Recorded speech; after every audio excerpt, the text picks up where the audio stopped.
예, 이 시간이 많지 않아서 제가 좀 빨리 진행을 하도록 하겠습니다. 설명이 간략한 점 양해해 주시기 바랍니다. 일단 의학 전문 직업성이라는 게 문제가 되고 있는데요. 예, 캐나다에서는 저도 처음 들었던 얘기인데 의사 형사처벌이 100년 동안 한 건이었다 이런 얘기를 들었습니다. 사실 우리나라 법조인들은 상상하기 어려운 얘기입니다. 이렇게 처벌 안 한 이유가 뭐냐? 요즘 현실로 드러나고 있는 거죠. 왜? 처벌한다면 수술 안 하겠다라는 게 이제 생긴다는 거죠. 3년차 전공의가 소아과 본인 사례를 보니까 도대체 수술하지 말라는 판결을 내리고 있는 셈 아니냐. 그래서 수술을 앞으로는 안 해야겠다. 이런 마음을 얻겠다는 그런 얘기들이 나옵니다. 앞으로 세계 최고 한국 병원은 없을지 모르겠다. 이런 걱정도 있고요. 그래서 CCTV법 같은 경우도 보면 외과를 위축시키는 게 됐고, 최근에 인터뷰를 외과 의사 회장님이 하셨는데 SBS하고 분쟁 중에 있습니다. 그쪽에서는 편집을 해서 의사들이 수술하기 싫다 이런 것만 부각시켰던 것 같고, 환자단체에서는 비난하는 게 의사들이 좀 부도덕하다. 어떻게 돈만 바라냐. 이런 이제 사고방식을 대립시켜서 했던 점이 있었던 것 같습니다.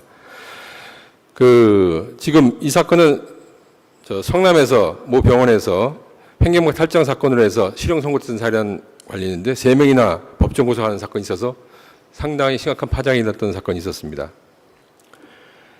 최근에 또 대법원에서 민사 입증 책임에 대해서 그동안 계속 지속적으로 입증실을 완화하고 있었는데 구체적으로 그 기준을 명시했습니다. 그래서 이걸 읽어보시면 책은 좀 작게 나서는데 읽어보시면 하여튼간 인과관계는 의료진도 입증하기 어려운 거고 환자도 입증하기 어려운 것이니까 기본적으로 추정하겠다. 개연성만 있으면 추정하겠다. 물론 그제도 추정을 했었는데 이 부분에서 상당히 엄격하게 제한해서 안 되는 경우가 많다고 생각했고 그렇게 했었던 사례가 많았지만 이 판결이 2023년 9월 달에 나오면서부터는 보다 본격적으로 추정하는 사례가 많아질 것으로 보입니다. 의료법상 설명 의무 관련 규정은 죄송합니다. 시간 좀 제공하겠습니다. 의료법 24조가 있고 24조 2가 있습니다. 24조 요양방법 지도 의무가 있는데 그리고 나중에 의료행위에 관한 설명 의무 조항이 들어왔습니다. 근데 이 조항이 굉장히 심각한 파장을 일으키고 있습니다. 이게 지도 설명 의무라고 해서 최근에 나오는 사건들하고 관련이 있습니다. 독감 주사 맞고 퇴원했는데 애가 갑자기 이상 증상을 일으켜서 뛰어내린 바람에 하반신 마비가 됐다. 이것도 의사 잘못이다. 이렇게 나온 게 이 근거 규정이거든요. 왜? 독감 주사 맞으면 잘 지켜봐야 된다, 주변에. 그 말을 안 해줬기 때문에 사고가 생겼다. 그러므로 5억 7천만 원을 배상해라. 이렇게 결론이 나서 판결이 1심에서 선고되었고 병원에서 합의해서 끝나고 만 사건입니다. 그런데 원래는 의료에 대한 설명 부분 보면 어떤 점이 있었냐면 계속 문제였던 부분이 이게 자기 결정권이 있다. 환자가 수술 받을지 말지, 수술해야 될지 말지 결정하시는 데 있어서 의사 설명이 부족했다라고 해서 계속적으로 문제를 제기해서 손해배상 사건에서 나왔습니다. 왜 이렇게 나왔느냐? 인과관계가 입증이 어려웠거든요. 그러다 보니까 얼마나 설명을 잘해 주셨는지, 설명 못해 주시냐에 따라서 책임을 묻겠다는 게 굉장히 많았고 그 관련해서 판례로 나왔던 것이 법률로 들어갔습니다. 그래서 그동안에는 이 부분이 그래서 문제가 될 거라 생각했는데 실제로 지금은 앞에 조항, 요양방법 지도라는 이 부분이 더 크게 문제되고 있는 사안이 되고 있습니다. 시행령에는 여러 가지 되어 있습니다. 그리고 기본적으로 서면 동의를 받아야 된다는 겁니다. 서면 동의를 받지 않으면 법원에 가서 분쟁 생겼을 때 부인당할 수가 있습니다. 환자가 설명 못 들었다. 가족이 설명 못 들었다. 이래버리면 분쟁이 생기고 중재원 가게 되면 설명이 부족했던 것 같습니다. 배상해 주시죠. 라는 쪽으로 결론이 날 가능성이 많아집니다. 그래서 서면 동의를 꼭 받으라는 거고 또 하나 서면 동의를 받더라도 형식적인 사인만 받아서는 안 된다는 겁니다. 거기다가 의사의 지도하에 간호사가 됐든 다른 사람이 됐든 그림을 그려가면서 설명을 상세히 하는 것을 갖다가 관리적으로 해주시기 바랍니다. 그래야지만 나중에 인정될 가능성이 좀 더 많아집니다. 설명문 유형으로는 보면 기본적으로 승낙의 유효 요건, 오타가 여건들인데 오타입니다. 승낙을 받으려면 이게 지금 설명이 있어야 된다라는 게 기본적인 의무라는 거죠. 그 다음에 신의성실 원칙상 이 정도면 충분히 선생님으로서 신뢰관계 라포를 유지하려면 설명해 주셔야 된다. 이런 부분이 있고 그 다음에 환자가 진료 중이나 진료 후에 지켜야 될 사항, 꼭 지켜야 될 사항 같은 경우는 이거는 해줘야 된다. 이거 안 하면 의사가 전적인 책임을 진다. 이런 문제가 생겼다는 게 24조의 요양방법 지도 의무, 지도 설명 의무라고 하고 있습니다. 그리고 진료에 대한 설명 의무에는 고지 설명 의무라 해서 알 권리, 환자가 알고 싶어하는 부분이 있다. 그 병에 관련해서. 그러면 그 부분에 대해서는 책임까지는 안 진다 하더라도 설명을 제대로 하셔라. 알려줘라. 라는 거고, 자기 결정이라는 것은 수술할지 말지 이 부분에 대해서 얘기를 제대로 해줘라. 이게 왜 문제가 되냐. 최근에 작년인가요? 그 수술 전에 40분 전에 그 환자에게 설명을 해주고 수술을 했는데 40분 너무 짧다. 1심, 2심은 인정 안 했는데 대법원 가서는 어떻게 40분 만에 사람이 수술할지 말지 결정하는 얘기냐. 그거 잘못했다. 책임져라. 그래서 4억 4천인가 배상하는 판결이 나왔습니다. 그때는 사례가 좀 더 설명드리면 그 기왕증이 척추관 협착증 같은 경우가 있었는데 이 부분이 뭐 수술하는 자세 중에 심장수술하는 자세 중에 좀 어려운 수술이 있었나 봅니다. 흉부 거상 및 두부 뭐 이게 하강증인가요? 뭐 하강 수술인가요? 그래갖고 이제 그런 수술 자체가 있었다는데 그 수술을 10시간 했더니 이런 문제가 생겼다. 근데 아주 희소하지만 그 설명을 뭐 해라 안 해라 이런 것도 보면 계속적으로 문제가 되고 있는 게 그런 문제가 있습니다. 설명 의무 관련해서 굉장히 폭넓어요. 그러니까 그 지금 나오는 것에 대해서는 개괄적인 설명을 드렸고 구체적인 사례는 뒤에 보면서 조금 더 설명드리겠습니다. 환자가 결정한 갖다 붙이기 나름입니다. 그랬으면 안 했을 건데 수술 이런 거 하고 또 얘기해 줬으면 사고가 안 났을 건데 굉장히 조건적인 얘기를 갖다가 많이 붙이고 실제 판례에서 많이 인정되고 있는 게 심각한 문제로 등장하고 있습니다. 법적 성질은 이게 독립적인 의무다. 의료행위에 상관없지만 독립적으로 했고 또 독립적인 책임을 진다. 이런 개념을 가지고 있습니다. 그 간호사가 설명했을 때도 보면 최근 유명한 병원에서도 이 문제가 됐는데 왜 의사 설명 안 하고 간호사 설명했습니까? 라고 시비 거는 경우도 있는데 이 부분에 대해서는 어느 정도 인정하겠다라는 얘기를 하고 있습니다. 다만 불완전하다면 책임을 져야 된다는 거죠. 그러다 보니까 동의서에다가 서명을 받아서는 안 되고 서명 말고도 여러 가지 써가면서 하는 게 필요해 보입니다. 그리고 보통 사람이 판단하는 것이고 희소하다는 사정만으로 안 된다. 설명 의무가 면제 안 된다 하는 것이 아까 얘기했던 기왕증으로 인해서 아주 희한하게 생긴 경우도 이것도 마찬가지로 설명했어야 된다라는 식으로 나온다는 거죠. 사실상 의료인이 볼 때는 결과 책임을 지라는 것 비슷한 그 판례가 나오고 있다는 게 지금 문제가 되고 있습니다. 그래서 지도 설명 의무는 뭐 포기되면 면제될 성질일 것이 아니다는 건 환자가 의사라도 그걸 안 하면 안 된다는 문제가 생길 수 있습니다. 왜? 전 다 알아요. 지난번 수술했으니 다 알아요. 지난번 수술과 같은 수술이죠? 이렇게 해도 설명을 하셔야 되는 겁니다. 그걸 남기셔야 돼요. 아, 수술을 많이 받던 환자이기 때문에 이거 설명 안 했습니다.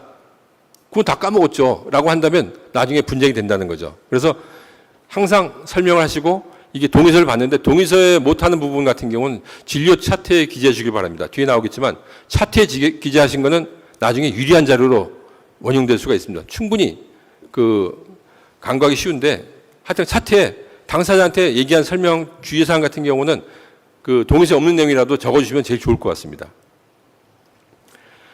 설명 위반은 기본적으로 이게 판례상 발전되어 온 게 자기 결정을 침해한 것이다라는 얘기에서 책임을 지라는 것입니다. 근데 이게 그 재산적 손해는 인정하지 않는 것이었는데 이게 점점 확대되면서 지도 설명 의무는 재산 손해 배상해야 된다부터 해가지고 각종 이 자기 결정을 침해하면 원래는 위자료 뿐이었는데 위자료가 아니고 모든 손해를 배상하라 이렇게 되어 있습니다. 모든 손해 뭐냐? 그 사람이 장애 또는 사망하지 않았으면 벌 수 있는 돈, 일시 수익까지 다 배상해라. 그래서 수억, 5억, 10억씩 배상해 나오는 겁니다. 그러니까 설명 의무는 처음에는 위자료 정도 인정하려고 그러다가 지금은 전체 손해하고 연결짓는 그러한 도구가 되고 있습니다. 그래서 2020년 판결이 아까 얘기했던 그 기왕증 가지고 수술했는데 자세 때문에 사지마비가 됐다 그래가지고 4억 4천 배상하라는 것도 이 판결입니다. 그래서 그 무너졌다는 게 2020년도에 그런 판결이 나오기 시작했습니다. 그래서 서면 동의서가 중요하고 하여튼 동의서 없으면 어떻게든 책임 물릴 수가 있습니다. 동의서가 있어야 되고 있어도 그 문구가 내용이 너무 많으면 설명을 제대로 들었을 리 없고 충분하지 않다 그래서 또 책임 묻기 때문에 그림을 그려서 하는 식 또는 거기다가 써서 하는 식으로 해서 항상 근거를 남겨주시기 바랍니다. 서면 동의서는 깨끗할 필요 없습니다. 낙서되어 있는 동의서가 진정한 동의서입니다. 여러분의 낙서 또는 간호사의 낙서, 그림이 그려져 있는 동의서가 진정한 동의서로 작용한다 보시면 됩니다. 설명 대상에 대해서는 이게 문제가 됐는데 여러분 책자는 약간 그 판례를 그대로 옮기다 보니까 2항이 다만이로 돼 있으면서 해석이 약간 오류가 생길 수가 있는데 이 사건은 1심에서 미성년자에게 설명하지 않았다는 것에 대해서 책임을 묻지 않았습니다. 근데 2심에서 물었어요. 11년 7개월 초등학교 6학년이 된 아이에게 모야모야병 치료하면서 이거 뇌혈관 조영술 설명을 했다 안 했다 이거 갖고서 시비 오르는데 부모에게 했다는 겁니다. 부모도 인정해요. 근데 애에게 안 했습니다. 책임지세요. 그러니까 이제 2심에서 뭐라 했냐면 미성년자라도 애가 결정할 수 있는데 왜 설명 안 했습니까? 책임지십시오. 라고 했다는 겁니다. 그 초등학생이라도. 근데 나중에 대법원에서는 원칙적으로 그건 맞다. 라는 식으로 결론을 내렸습니다. 무슨 얘기냐? 여러분, 미성년자라도 설명을 최대한 했다는 얘기입니다. 애가 그 국어를 해득할 능력이 되면 어린애에 맞는 수준으로 설명해 줘야 된다는 얘기고 그것도 기재된다는 얘기입니다. 그리고 대법원 판단은 다만 그렇다 하더라도 이 경우는 아니다. 그래서 특별한 사정이 있는 경우 설명하라는 것이지 모든 경우는 아니다라고 단서를 두긴 했습니다. 근데 이것도 무너질 수 있습니다. 법정 대리인에게 설명했을 때 미성년자에게 전달되지 않을 수 있다 등등 여러 가지 조건이 있으면 그때는 설명해라 이런 식으로 판례상 만들긴 했지만 기본적으로 미성년자라 하더라도 자기 결정권이 있다는 취지의 판결을 한 셈이라서 이 사건도 보면 그 상당히 심각한 파장을 일으킨 것이고 2023년도에 나온 판결입니다. 그러니까 앞으로는 미성년자라도 설명의 대상에 포함된다고 생각하시면 좋을 것 같습니다.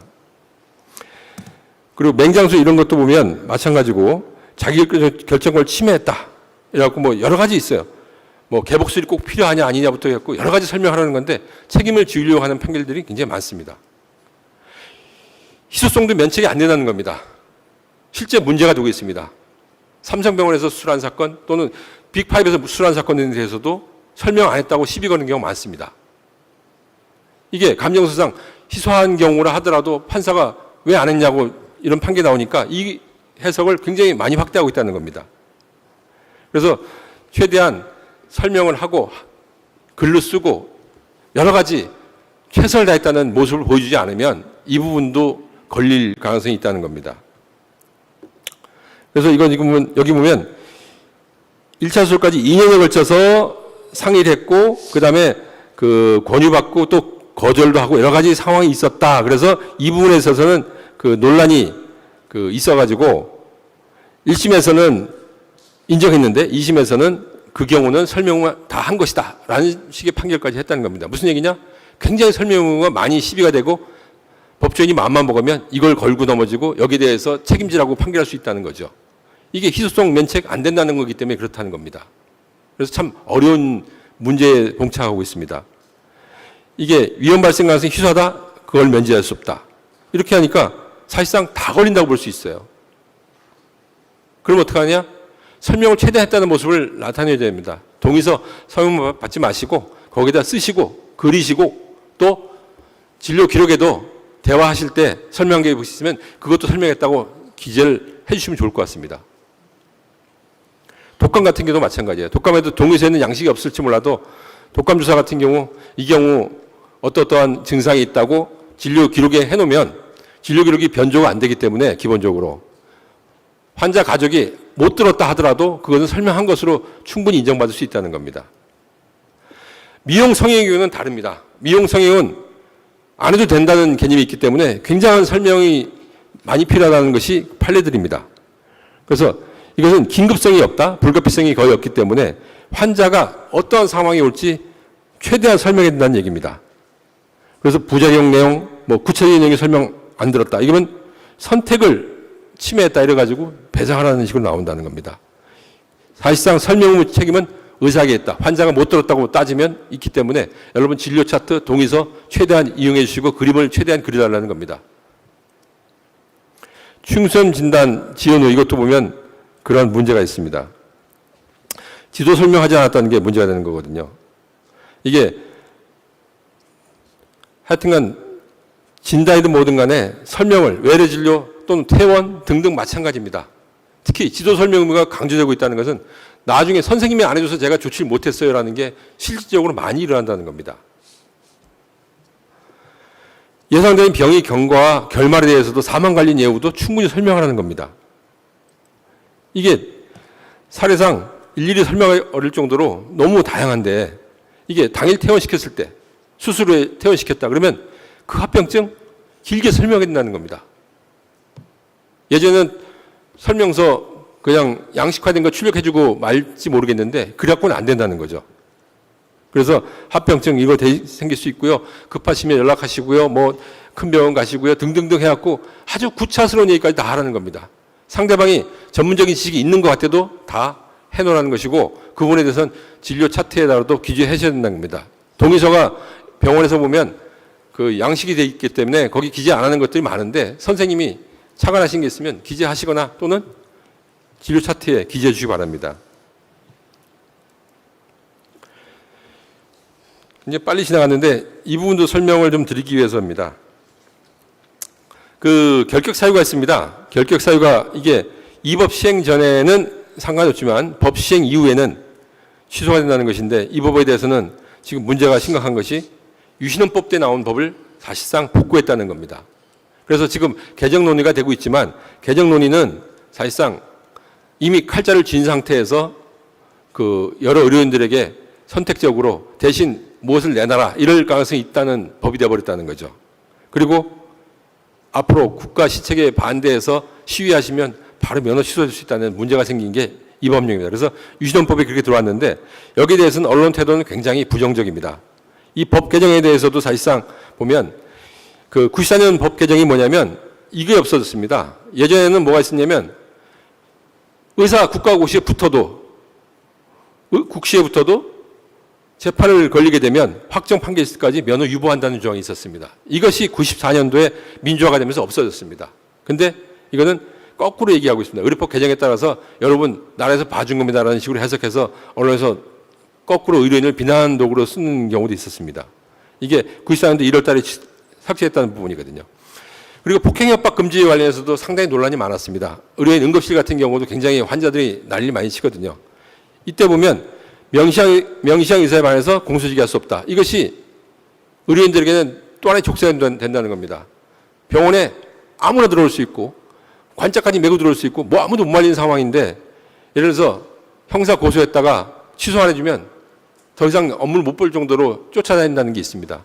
그래서 이걸 갖다가 고쳐달라는 것이 사회적 보호복지화 무슨 얘기냐. 의사가 합의해줘도 처벌하자. 그래야지만 병원에서 더 이상 난리 못 친다. 이걸 만들려고 했더니 환자들에서 극구 반대했습니다.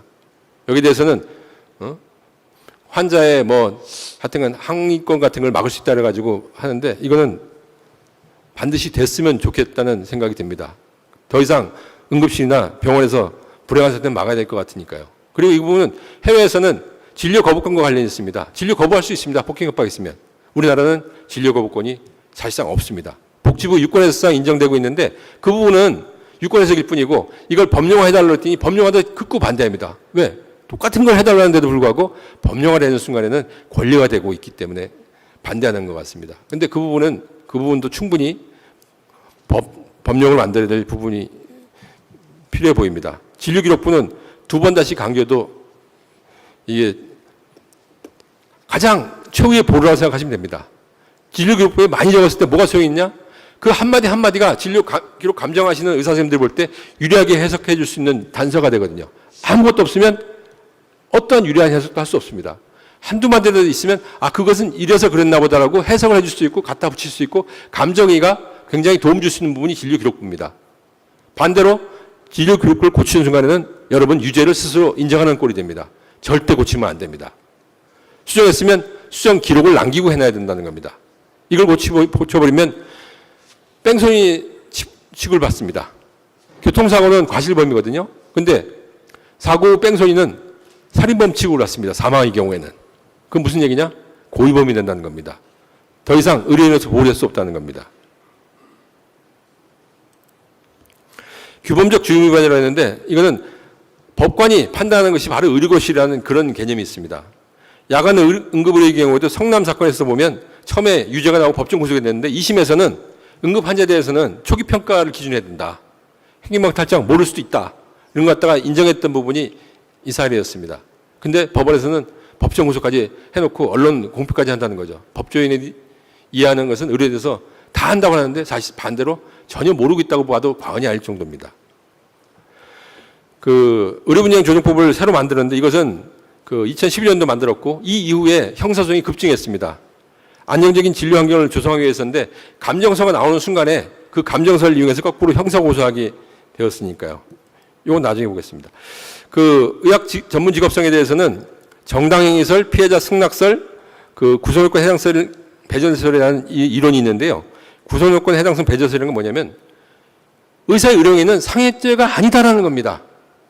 어떻게 상해죄를 놓고 보느냐? 앞에는 상해긴 하는데 정당한 행위다라는 것이고 피해자 승낙설은 피해자 자기결정 동의 받았기 때문에 처벌하지 않는다는 위법성이 조각된다는 얘기입니다. 근데 구성요건 해당성 배제설은 어떻게 의사 의령인을 상해하고 같이 보느냐? 그렇게 하면 안 된다는 것이고 이것이 독일의 다수설입니다. 근데 독일의 판례도 피해자 승낙설 정도에 멈추고 있습니다. 우리는 정당행위설에 가 있는 것이고요. 무슨 얘기냐? 정당하지 않는다고 판단하면 언제든지 규범적으로 처벌할 수 있다는 개념이 들어온다는 겁니다. 성남 사건이 그때 아까 말씀드렸던 횡령막 탈정 사건입니다. 이 사건에 대해서도 검찰에서는 3심까지 가져갔다는 겁니다. 왜?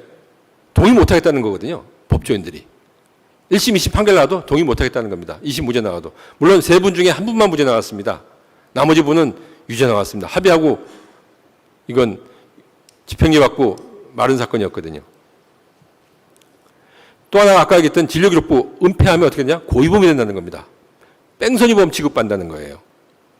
이거는 중대한 범죄라는 겁니다. 법조인이 볼 땐 더 이상 용납할 수 없는 범죄고 이거는 어떠한 경우도 보호될 수 없는 범죄로 취급되고 있습니다. 의료분야의 조정원에서 예전에 2016년도에 나온 것이 산부인과 사건인데 하지만 아쉬움이 있다라는 것을 판결했었는데 1심에서 어떻게 되냐면 실형 선고받았습니다. 물론 법정 구속은 하지 않았습니다. 합의 가능성이 있다고. 그때 합의 금액이 얼마냐면 피해자가 요구한 것이 10억이었습니다. 태아 사망 사건에. 이 사건 피해자 고소인이 죄명 살인죄로 해서 고소했 사건입니다. 이걸 갖고선 공고사항을 지키지 않았다고. 법조계인이 불신을 가지고 있습니다. 2011년 이전에는 의사협회 감정이 있을 때 감정서상 의료과실이 있다 또는 아쉬움이 있다 이렇게 나온 경우가 없었습니다. 근데 중재원 나오면서부터 이런 말들이 생기기 시작해요. 물론 중재원에서 현재는 아쉽다는 얘기를 거의 안 쓰는 쪽으로 많이 바뀌었습니다. 이 사건에 대해서 워낙 파장이 컸으니까요. 근데 법조인들은 그렇게 인식을 못하고 있습니다. 이 사건은 공고사항이었는데 2심에서도 보면 무죄가 나긴 했지만 2심에서도 과실을 인정했다는 겁니다. 여러분 공고사항으로 되는 것도 과실로 인정할 수 있는 근거가 된다는 거죠. 판사에게는. 그래서 이런 사건이 있습니다. 최근에도. 부검하지 않아서 사망 원인이 불명하기 때문에 무죄다. 이렇게 판결했습니다.